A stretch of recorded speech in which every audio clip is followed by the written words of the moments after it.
Hey, welcome back to the 5-Minute Strategist. So tell me if this situation sounds familiar to you. You've been told that you need to delegate. So you've got a team, you trust your team, and you decide, okay, now is the time. You are going to delegate. And you delegate something to your team despite your inner control freak screaming at you about how important this task is and how important it is that it gets done right. And something goes wrong. Maybe they did it in a way that you wouldn't have done it. Maybe they did it the wrong way. Maybe they just made a mistake. Maybe they dropped a ball. And in your head, your little control freak goes, you see, I knew we shouldn't have delegated that. So you take it back and you fix the mistake and everything's running smoothly. But the next time you want to delegate, your inner control freak is a little bit stronger. It's telling you, remember what happened last time. Remember, I told you we shouldn't delegate, and we did, and it was a mess, and you had to fix it, and it took longer than you just doing it yourself.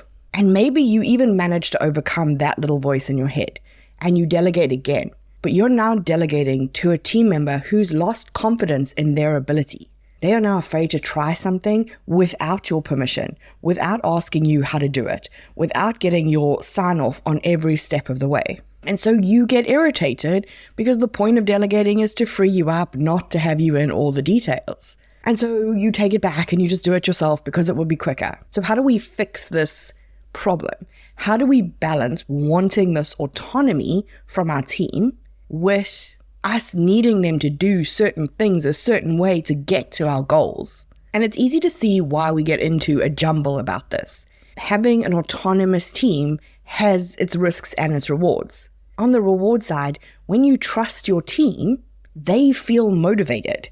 They feel committed to the company. They feel valued. And this encourages them to be more creative and more innovative and more proactive. All things we know we need our business to be. And when they are involved in the decision making and feel like they have ownership of something, that's when we see them get more engaged.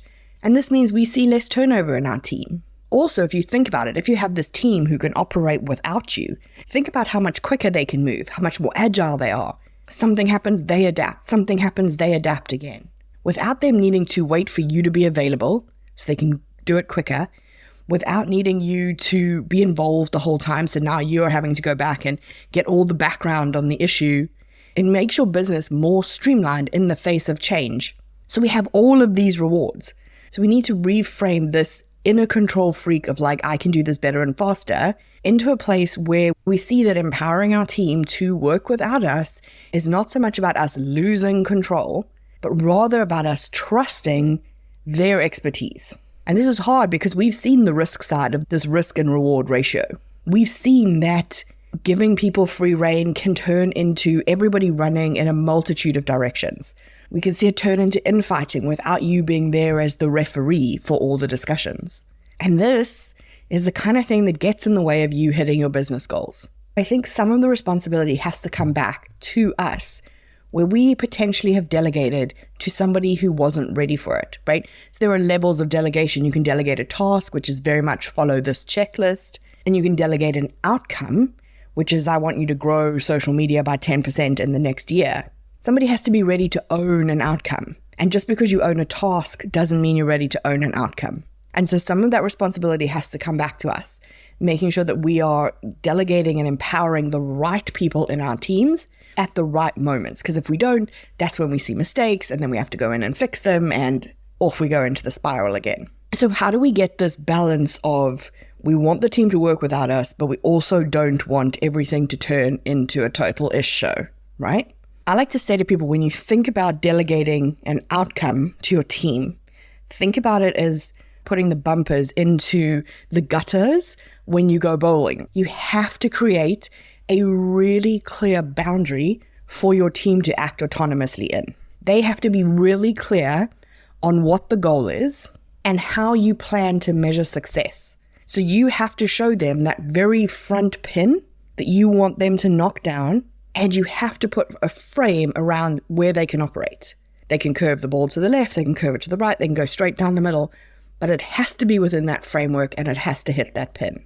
So you're not giving them a checklist of this is how to do it. You're telling them what you want and you're telling them the environment they have to operate in. Now, I'd love to be able to tell you there's a 3-step rule or a 7-step framework for this. There just isn't. Figuring out how you balance your team being autonomous and you feeling comfortable you're going to hit your business goals is custom to you. How you deal with it is not how someone else is going to deal with it. You are not another CEO and your team are not that CEO's team. But if we get this right, having an autonomous team is how we hit our business goals.